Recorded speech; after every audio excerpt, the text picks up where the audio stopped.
الحمد لله نحمده ونستعينه ونستغفره ونؤمن به ونتوكل عليه ونعوذ بالله من شرور أنفسنا ومن سيئات أعمالنا من يهده الله فلا مضل له ومن يضلله فلا هادي له وأشهد أن لا إله إلا الله وحده لا شريك له وأشهد أن سيدنا ومولانا محمدا عبده ورسوله أما بعد فأعوذ بالله من الشيطان الرجيم بسم الله الرحمن الرحيم قل إن كنتم تحبون الله فاتبعوني يحببكم الله ويغفر لكم ذنوبكم والله غفور رحيم وقال الله سبحانه وتعالى لقد كان لكم في رسول الله أسوة حسنة لمن كان يرجو الله واليوم الآخر وذكر الله كثيرا وقال الله سبحانه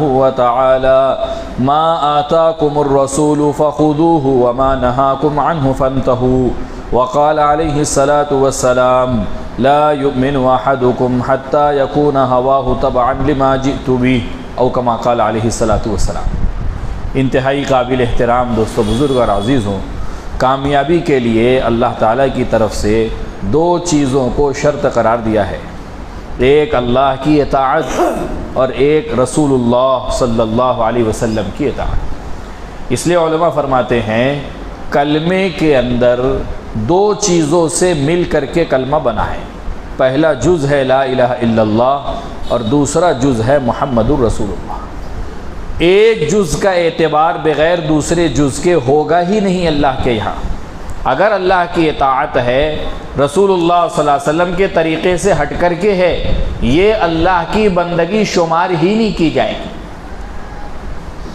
ایک انسان بہت خشوع و خضوع سے نماز پڑھ رہا ہے لیکن حضور کے بتائے ہوئے طریقے پر نہیں، اپنے طریقے سے، تو علماء فرماتے ہیں اس کی نماز بجائے اللہ کے یہاں اجر و ثواب کے، اللہ کے یہاں پکڑ کا ذریعہ بن جائے گی، کیونکہ جیسے حضور نے بتایا ہے ویسے۔ ایک مرتبہ ایک صحابی نے ایک شخص کو نماز پڑھتے ہوئے دیکھا تو اس کو اپنے پاس بلایا نماز سے فارغ ہونے کے بعد اور اس سے پوچھا کہ تم یہ جو نماز پڑھ رہے ہو کب سے پڑھ رہے ہو؟ کہا کہ میں یہ نماز تقریباً 40 سال سے پڑھ رہا ہوں۔ فرمایا کہ تمہاری نماز حضور کے طریقے کے خلاف ہونے کی وجہ سے اللہ کے یہاں نامقبول ہے، مردود ہے۔ وجہ کیا ہے کہ تم رکوع سے اٹھ کر کے صحیح کھڑے نہیں ہوتے ہو، فوراً سجدے میں جاتے ہو، اور ایک سجدے سے اٹھ کر کے سیدھے بیٹھتے نہیں ہو، فوراً دوسرے سجدے میں چلے جاتے ہو۔ صرف اتنی کمی کی وجہ سے جس کو قومہ اور جلسہ کہا جاتا ہے، صحابی نے کہا کہ تمہاری نماز اللہ کے یہاں مردود ہے، اور اس نماز کے ساتھ دنیا سے جانے والا وہ حضور پاک صلی اللہ علیہ وسلم کے لائے ہوئے دین پر اللہ کے یہاں نہیں اٹھایا جائے گا۔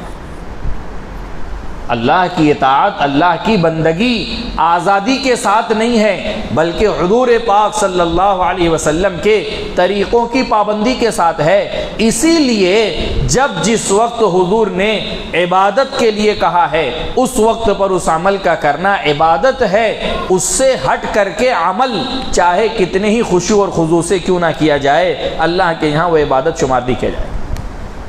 ایک انسان بہت اہتمام کے ساتھ قبلہ رخ ہو کر کے باوضو دھیان توجہ کے ساتھ نماز کی نیت باندھ رہا ہے لیکن بجائے وقت میں پڑھنے کے مکروہ وقت میں پڑھ رہا ہے۔ اس کی نماز کے بارے میں آپ علماء سے پوچھو کیا یہ نماز اللہ کے یہاں قبول ہے؟ فرمائے کہ نہیں، طلوع آفتاب کے وقت، زوال کے وقت، غروب آفتاب، یہ 3 اوقات ایسے ہیں اس میں نماز کا پڑھنا مکروہ تحریمی ہے، حرام کے قریب ہے۔ اب ایک انسان کہے کہ میں تو نماز ہی تو پڑھ رہا ہوں، مسجد میں تو عبادت ہی تو کر رہا ہوں، اللہ کی بندگی تو کر رہا ہوں۔ فرمائے نہیں، بندگی کا جو طریقہ سکھایا گیا ہے، نمازوں کے جو اوقات بتائے گئے ہیں اس میں کچھ وقت پڑھنے کے ہیں، کچھ وقت نہیں پڑھنے کے ہیں۔ جس وقت میں پڑھو گے تو پڑھنا عبادت ہے، اور جس وقت میں منع کیا گیا ہے اس وقت میں نہ پڑھنا عبادت ہے، پڑھنا عبادت نہیں۔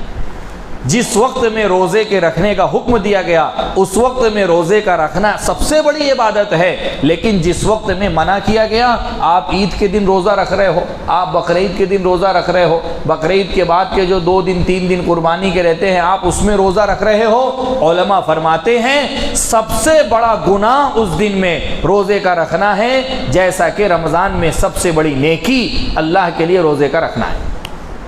روزہ ہی ہے، بھوکا پیاسا ہے، کھانے پینے سے رکا ہے، اللہ کی رضا کے جذبے کے ساتھ رکا ہے، لیکن اللہ کے یہاں اس کی پکڑ ہو جائے گی، اس کی گرفت ہو جائے گی۔ کیوں؟ اس لیے کہ ان دنوں میں حضور پاک صلی اللہ علیہ وسلم نے روزے کے رکھنے سے منع فرما دیا کہ ان دنوں میں روزہ رکھنا کوئی نیکی نہیں ہے، بلکہ روزے کا نہ رکھنا ان دنوں میں نیکی کہلاتا ہے۔ تو پتہ یہ چلا کہ اللہ کی اطاعت کے اس لیے حضور پاک صلی اللہ علیہ وسلم کی اطاعت اور آپ کی منشا کا سمجھنا ضروری ہے۔ اللہ نے مطالبہ کیا بندوں سے کہ پورے دین میں داخل ہو جاؤ تاکہ ہم تم کو دنیا میں بھی کامیاب کریں، آخرت میں بھی کامیاب کریں۔ اب پورا دین ہے کیا اور پورا دین کہتے کس کو ہیں؟ اگر حضور پاک صلی اللہ علیہ وسلم کی شخصیت کے ذریعے سے یہ بات امت کو نہیں سمجھائی جاتی تو ہر دوسرا شخص اپنی عقل کے مطابق دین کی ایک شکل قائم کر لیتا اور وہ سمجھتا ہے کہ یہی پورا دین ہے۔ تو دین کی کوئی ایک شکل قیامت تک قائم نہیں ہو سکتی تھی، کیونکہ اللہ نے ہر ایک کی سوچ الگ بنائی ہے، ہر ایک کا ذہن الگ بنایا ہے، ہر ایک کا نظریہ الگ ہے، تو ہر ایک اپنے نظریے سے دین کی جو شکل قائم کرتا دوسرا اس کو ماننے کے لیے تیار نہیں ہوتا۔ نتیجہ یہ ہوتا دنیا میں جتنے ماننے والے ہیں اور جتنے دین کو عمل کرنے والے ہیں اتنے ہی دین ہیں اور اتنی قسم کا دین دنیا کے اندر ہے۔ اسی لیے اللہ تعالیٰ نے دین کو بندوں کے ذہن پر نہیں چھوڑا، دین کو اللہ نے بندوں کی رائے مشورے پر نہیں چھوڑا، بلکہ فرمایا ما آتاکم الرسول فخذوہ وما نہاکم عنہ فانتہوا۔ نبی جو چیز تم کو کرنے کے لیے کہیں گے وہ دین ہے، اور جس چیز سے نبی تم کو روک دیں گے اس سے رکنا اس وقت کا دین ہے۔ یہ معیار اللہ نے قیامت تک کے لیے قائم کر دیا۔ اب آپ مشرق میں چلے جاؤ، مغرب میں چلے جاؤ، امریکہ میں چلے جاؤ، افریقہ میں چلے جاؤ، یہی نماز ملے گی، اسی طریقے سے ملے گی، یہی روزہ ملے گا، یہی زکوٰۃ، یہی حج، سارے اسلام کے ارکان پوری دنیا میں حضور سے لے کر کے آج تک اور قیامت تک کوئی رد و بدل نہیں، کوئی تبدیلی نہیں، اس لیے کہ حضور پاک صلی اللہ علیہ وسلم کی زندگی کے ذریعے سے اللہ تعالیٰ نے اس زندگی کو قیامت تک کے لیے طے کر دیا ہے۔ اب یہ معیار ہے، اللہ کے یہاں یہ معیار ہے۔ اس زندگی سے جو زندگی میل کھائے گی اب اللہ کے یہاں یہ زندگی مقبول ہوگی اور اللہ کے یہاں اس زندگی کا اعتبار کیا جائے۔ تو میرے دوستو، بزرگ اور عزیزوں، کلمے کے 2 جز ہیں، لا الہ الا اللہ۔ سب سے پہلا حق تو اللہ کا ہے، سب سے پہلا حق اللہ کا ہے کہ اللہ کے حق کے بارے میں کسی کی رعایت نہیں ہے، اور اللہ کے حق کے بارے میں کسی کی جو ہے وہ یعنی ملامت کی پرواہ نہیں ہے۔ سب سے پہلا حق اللہ کا ہے۔ اللہ کا مطالبہ اپنے بندوں سے یہ ہے کہ بندوں تم مجھ کو ایک مانو، تم مجھ کو اکیلا مانو، تم مجھ کو خالق اور مالک مانو، تم مجھ کو عبادت کے لائق سمجھو، اپنی ساری ضرورتیں مجھ سے پوری کرواؤ اور مجھ سے مانگو، مجھ کو کرتا دھرتا سمجھو، ساری کائنات کا کارساز تم مجھے یقین کرو اور میری ذات عالی کے ساتھ کسی کو شریک نہ کرو۔ یہ اللہ کا حق ہے جو ہر بندوں کے ذمے لازم ہے، یہ اللہ کی طرف سے ہر ایک سے مطالبہ ہے۔ اس میں کوئی جو ہے وہ اللہ کی طرف سے سمجھوتا نہیں ہے، اس میں اللہ کی طرف سے کوئی روح رعایت نہیں ہے، اس میں اللہ کی طرف سے کوئی نرمی ڈھیل نہیں ہے، چاہے اس معاملے میں کتنی ہی اونچی نسبت والا کیوں نہ ہو، خاندان نبوت سے کیوں نہ ہو، نبوت کے گھرانے سے کیوں نہ ہو اور نبیوں سے نسبت والا کیوں نہ ہو، اللہ کے یہاں ان چیزوں کی کوئی حیثیت نہیں ہے۔ اگر معاملہ اللہ کے حق کا ہے تو پھر اس معاملے میں اللہ کے یہاں کوئی رعایت نہیں ہے۔ شرک کو ہم معاف نہیں کریں گے، کفر کو ہم معاف نہیں کریں گے، ہمارے ساتھ تم کسی کو ملاؤ گے، شریک کرو گے، ہمارے یہاں ہرگز اس کی معافی نہیں ہے۔ اس کے علاوہ بڑے سے بڑے گناہ کو ہم معاف کر دیں گے، معاف کرتے ہی ہیں، اور ہم جس کو چاہیں گے معاف کر دیں گے، لیکن اس کی معافی ہمارے اپنے یہاں نہیں ہے، شرک کی معافی نہیں۔ تو سب سے پہلا حق اللہ کی طرف سے بندوں کا یہ ہے۔ دوسرا مطالبہ محمد الرسول اللہ، ہر وہ زندگی ہمارے یہاں مردود ہے، ہر وہ زندگی اللہ کے یہاں ناقابل قبول ہے، ہر وہ زندگی اللہ کے یہاں ریجیکٹ ہے جو زندگی آقا مدنی جناب محمد الرسول اللہ صلی اللہ علیہ وسلم کی زندگی سے میل نہ کھائے۔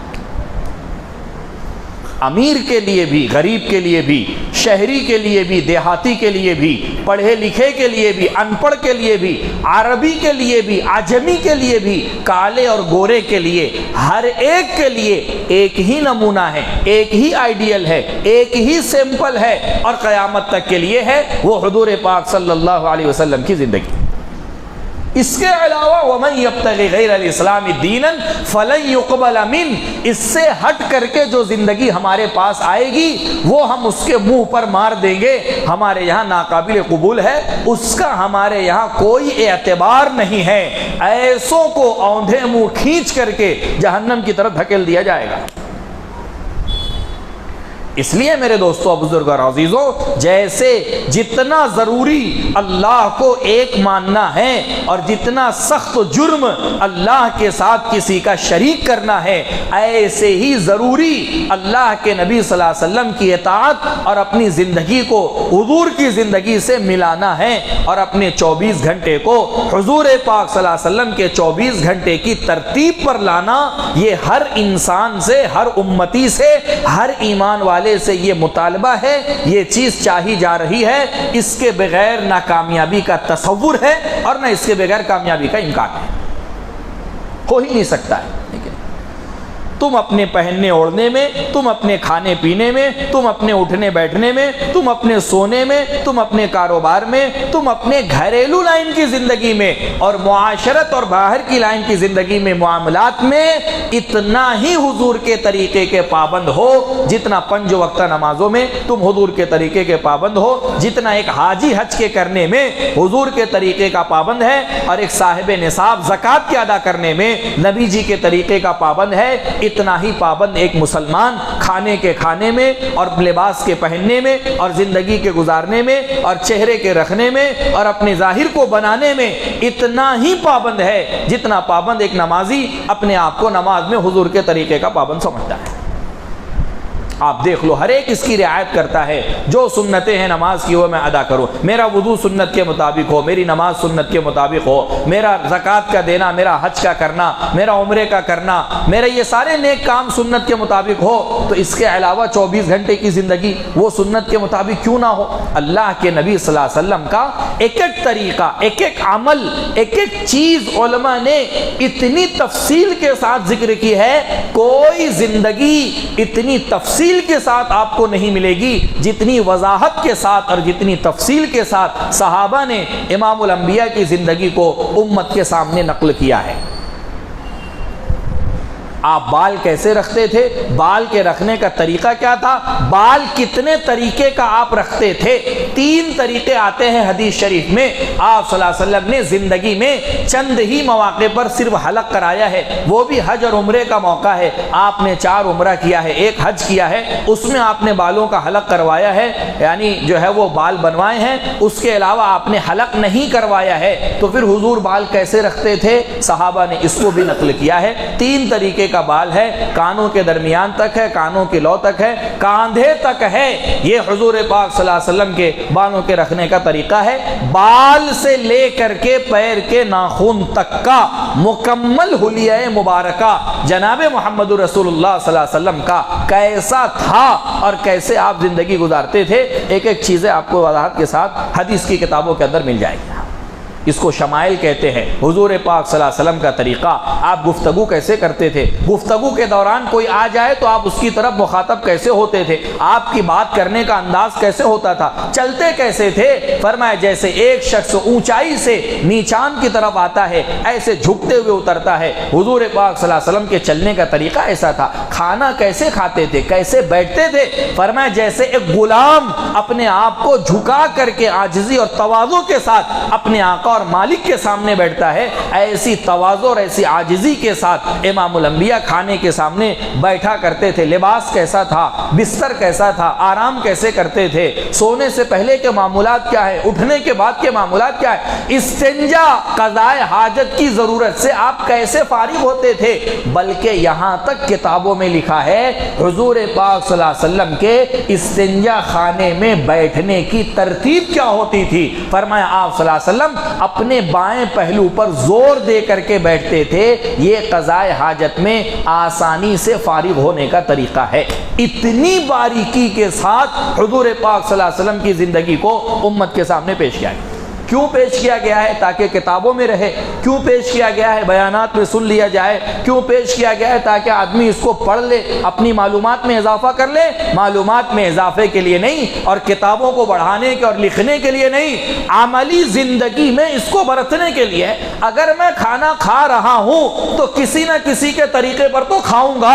اگر میں حضور پاک صلی اللہ علیہ وسلم کے طریقے پر کھا لوں، میرا یہ عمل اللہ کے یہاں دین بن جائے گا۔ پیٹ تو بھرنا ہی ہے، تم چلتے چلتے کھاؤ پیٹ بھر جائے گا، کھڑے کھڑے کھا لو پیٹ بھر جائے گا، گھومتے پھرتے کھا لو پیٹ بھر جائے گا۔ لیکن اگر آقا مدنی صلی اللہ علیہ وسلم کے طریقے پر تم نے اپنے پیٹ کو بھر لیا، ضرورت پوری کر لی، یہ صرف اللہ کے یہاں پیٹ کا بھرنا نہیں ہے، پیٹ تو جانور بھی بھر رہے ہیں، دوسری مخلوق بھی بھر رہی ہے۔ تمہارا یہ عمل اللہ کے یہاں دین بن جائے گا۔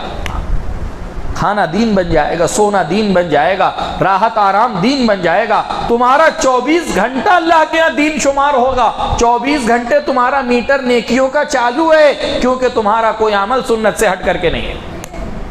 اور میرے دوستو، بزرگ اور عزیزوں، کائنات کی سب سے محبوب ترین شخصیت اللہ کے نزدیک پوری امت اس بات کو جانتی ہے، امام الانبیاء سے بڑھ کر کے اللہ کے یہاں نہ کوئی محبوب رہا ہے، نہ کوئی محبوب ہو سکتا ہے۔ آپ اندازہ لگاؤ، دنیا میں ایک انسان کو اگر کسی سے اپنا کام نکلوانا ہے، بھئی فلاں ممبر صاحب سے یہ کام کروانا ہے، فلاں آمدار صاحب سے مجھے یہ کام کروانا ہے، آدمی ڈائریکٹ نہیں جاتا، بلکہ آدمی دیکھتا ہے ان کا قریبی کون ہے، ان کا تعلق والا کون ہے، کس سے ان کو زیادہ لگاؤ ہے، کس سے ان کو زیادہ تعلق ہے۔ آدمی ایسے لوگوں کو تلاش کرتا اور پھر اس کے ذریعے سے اپنا مطالبہ پہنچاتا کہ بھئی یہ ایسے ہیں کہ ان کی بات کا وہ انکار نہیں کریں گے اور ان کے مطالبے کو وہ منع نہیں کریں گے۔ میرے دوستو، بزرگ اور عزیزوں، امام الانبیاء کی شخصیت، حضور پاک صلی اللہ علیہ وسلم کی حیثیت اللہ رب العزت کے یہاں یہ ہے کہ سارے انبیاء سے بڑھ کر کے اور سارے انبیاء سے زیادہ محبوب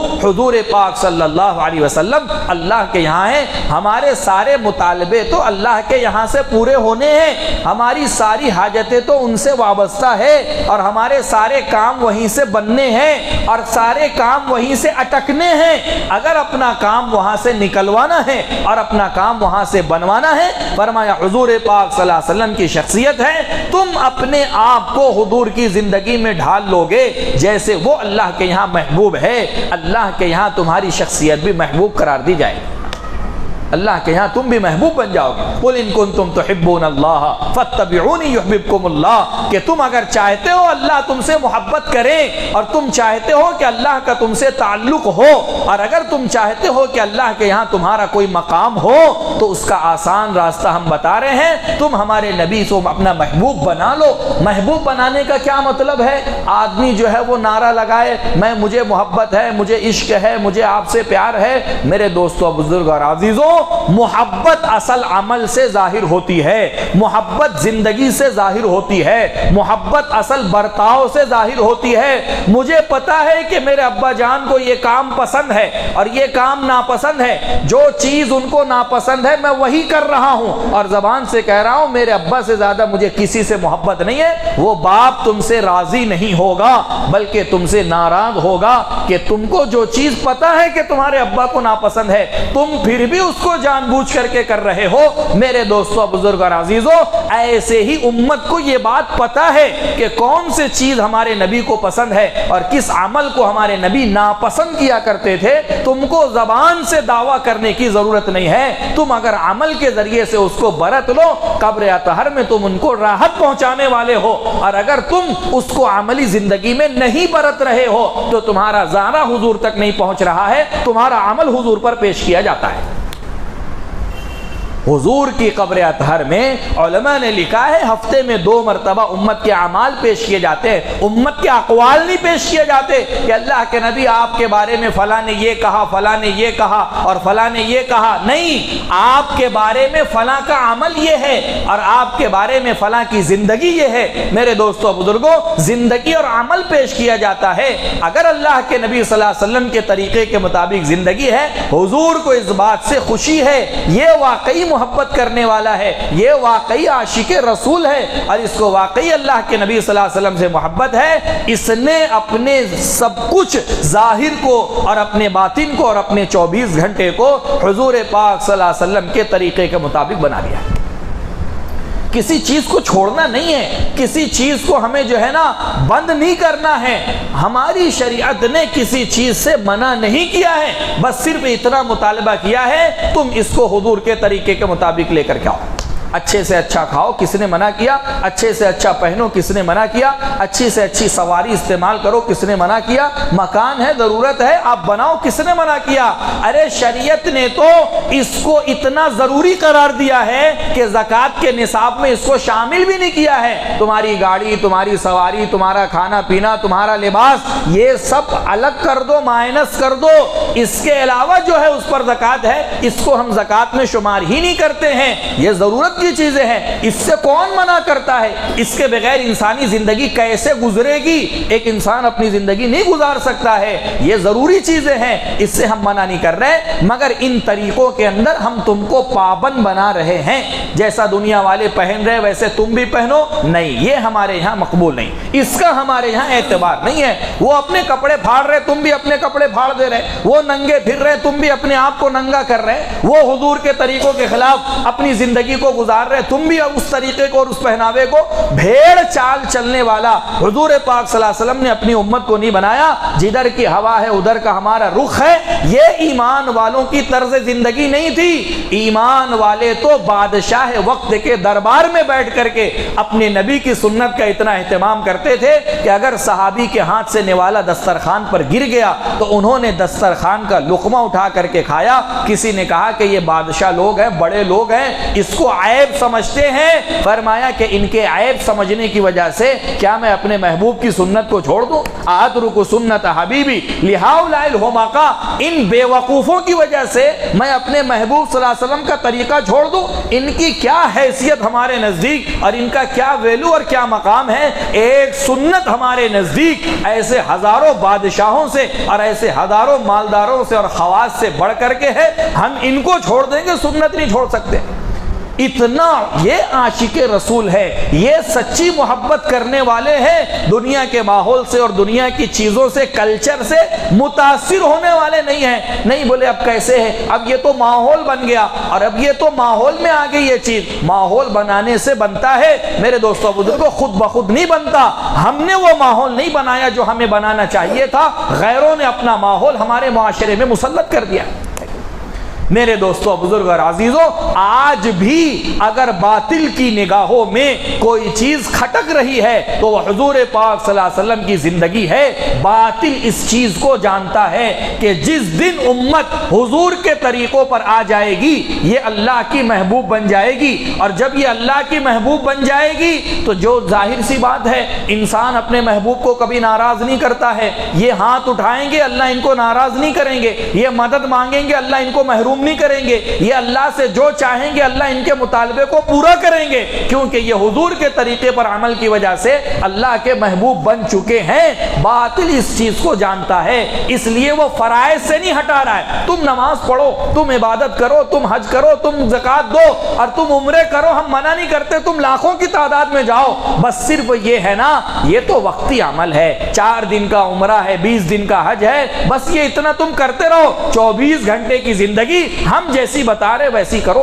وہ جیسی ہم گزارنے کے لیے کہہ رہے ویسی گزارو، جیسا لباس ہم مارکیٹ میں لا رہے ویسا تم پہنو، جیسا پیٹرن ہم تم کو دے رہے ویسا تم رکھو، جیسا بال جیسا چہرہ ہم بنانے کے لیے کہہ رہے تم ویسا بناؤ۔ تمہاری نیکی، تمہاری نماز تو 15 منٹ کی ہے، ابھی تم نماز میں کھڑے ہوں گے اور 10 منٹ میں امام صاحب سلام پھیر دیں گے، تمہاری نماز ہو گئی، لیکن تم نے جو حضور کی سنت پر چھری چلائی ہے، یہ سنت کا مٹانا زمانہ 24 گھنٹے تمہارے ساتھ لگا ہوا ہے. تم نیکی 10 منٹ کی کر رہے, گناہ میں 24 گھنٹے مبتلا ہو. حضور کی سنتوں کو پامال کر کے اور حضور کی زندگی کے خلاف زندگی گزار کر کے وہ بنیے.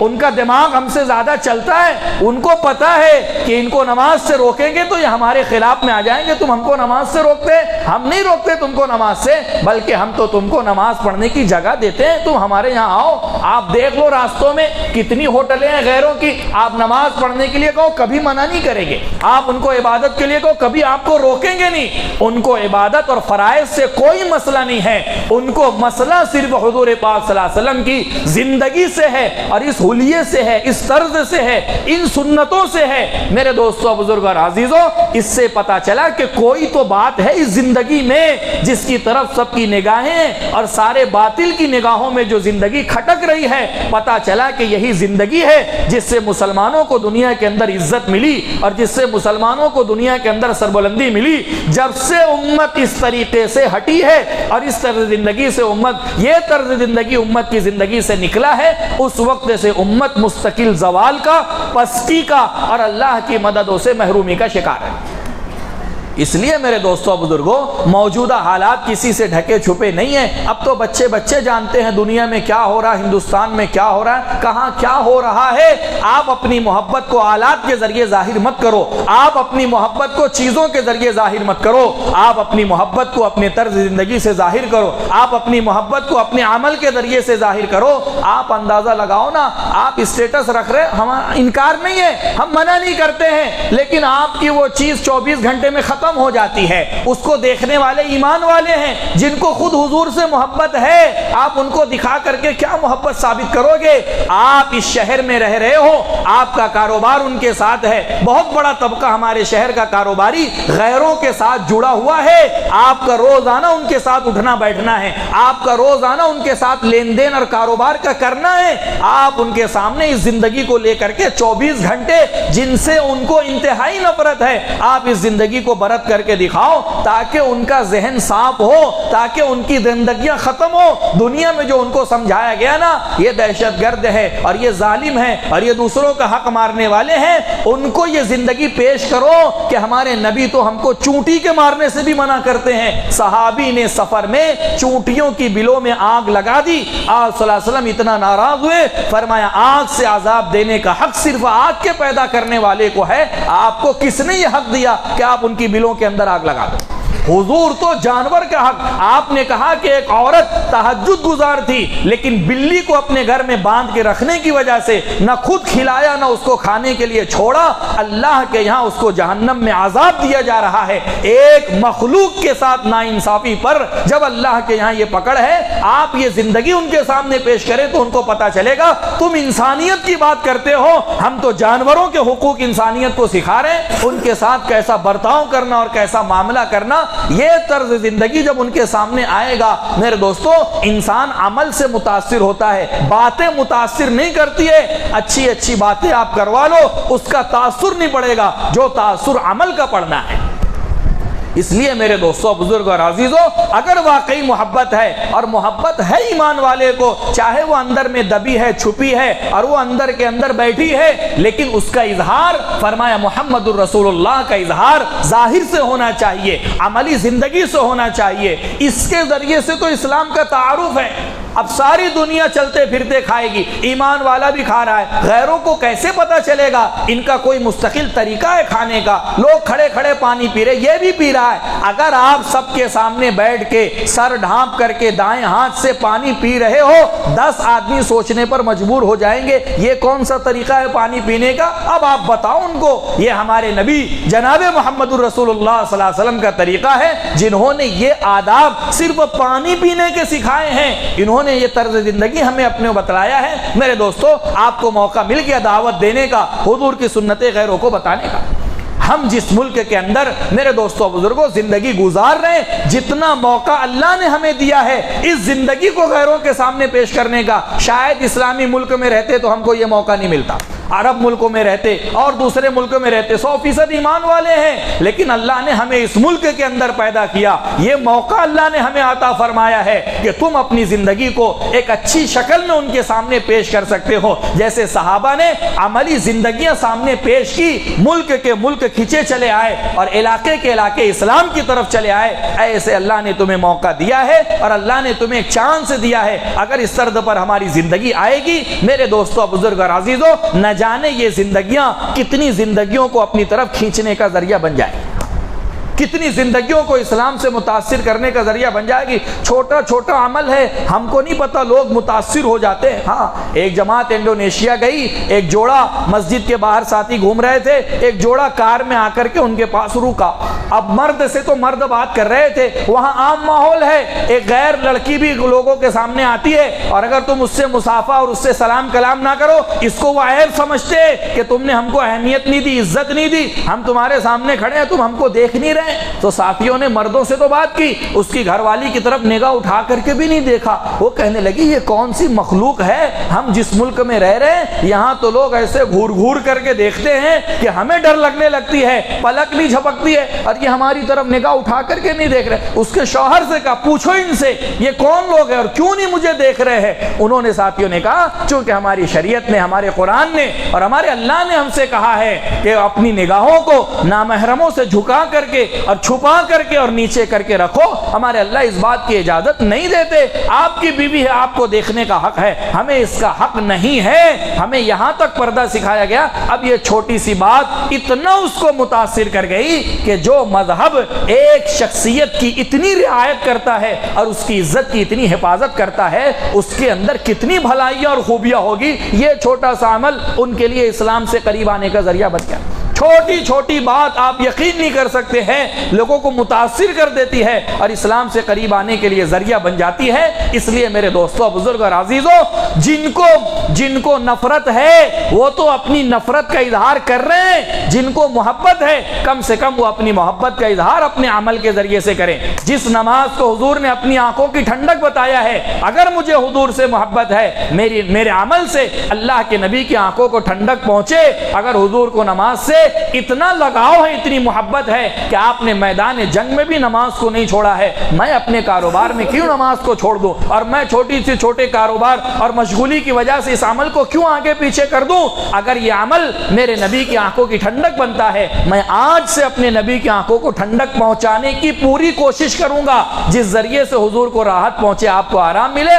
میں اپنے آپ کو نمازوں کا پابند بناؤں گا، میں اپنے آپ کو سنتوں کا پابند بناؤں گا، میں اپنے آپ کو ایک ایک سنت پر لانے کی پوری کوشش اور محنت کروں گا۔ میرے دوستو، بزرگ اور عزیزو، اگر یہ چیز زندگیوں کے اندر آتی چلی جائے، اللہ نے قرآن میں کہا ہے تم ہمارے محبوب بنتے چلے جاؤ گے، اور جس کا رب ہو گیا اس کا سب ہو گیا، پھر نہ کوئی مسئلہ اس کے لیے مسئلہ ہے اور نہ کوئی حال اس کے لیے حال ہے۔ ساری کائنات جس کے قبضے میں ہے، جب وہ رب ہی اس کا ہو جائے گا، پھر اس کے لیے کسی کی نہ حاجت ہے اور ضرورت ہے۔ پھر اس کے ہاتھوں کے اٹھنے سے پہلے اور اس کے ہاتھوں کے گرنے سے پہلے اللہ کے یہاں سے اس کے بارے میں فیصلے ہوں گے، اور اللہ اس قدرت اور طاقت کے مالک ہے، لیکن اس سرد زندگی پر اپنے آپ کو لانے کی محنت اور کوشش ہے۔ اس لیے میرے عزیز و بزرگوں، موجودہ حالات میں اس کی بڑی ضرورت اور اہمیت ہے کہ ہماری زندگی اتباع سنت پر آئے، حضور پاک صلی اللہ علیہ وسلم کے طریقے پر آئے۔ علماء سے آپ معلوم کرو اور ایک ایک سنت کو معلوم کر کے آپ اس کو اپنانے کی کوشش کریں۔